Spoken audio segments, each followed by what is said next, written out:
Le mouvement qui regroupe toutes les composantes des forces de défense et de sécurité a ainsi décidé de mettre fin au pouvoir de M. Roch-Marc Christian Kaboré ce 24 janvier 2022. Une décision prise dans le seul but de permettre à notre pays de se remettre sur le bon chemin et de rassembler toutes ses forces afin de lutter pour son intégrité territoriale, son redressement et sa souveraineté. Lundi 24 janvier, après une journée de confusion, les soldats officialisent à la télévision nationale leur putsch au Burkina Faso.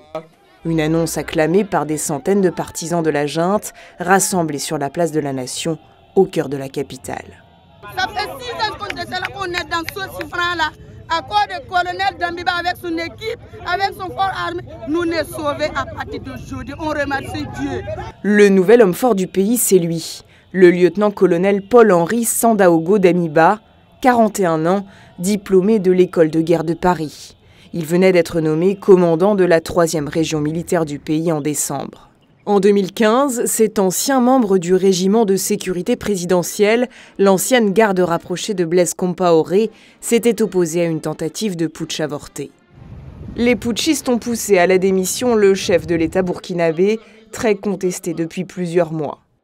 Détenu dans un lieu gardé secret, Roch-Marc Christian Kaboré est en bonne santé selon ses proches. Alors comment, en 48 heures à peine, la situation s'est-elle retournée ? Dans la nuit de samedi à dimanche, des tirs ont éclaté au camp militaire Sangoulé-la-Misana, dans la périphérie de la capitale.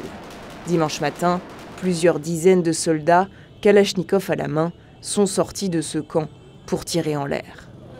C'était vers 3h50 comme ça, quand on a entendu le coup de feu. Alors que moi je voulais sortir, mais j'ai eu peur que je ne vais pas sortir, avoir un balle perdu. Des tirs nourris ont également été entendus dans plusieurs autres casernes. Ces soldats sont sortis pour exprimer leur colère contre un pouvoir dépassé par les attaques terroristes de plus en plus meurtrières ces derniers mois. À la mi-novembre 2021, à Inata, dans le nord du pays, 53 gendarmes avaient été tués, le massacre de militaires le plus sanglant à ce jour. On en a assez vu, on ne veut plus les pleurs. On ne veut plus les orphelins, on ne veut plus les veuves. Tellement. Sortez-vous du sauver. Le président part. Il n'a qu'à partir. On soutient les soldats. On soutient les soldats.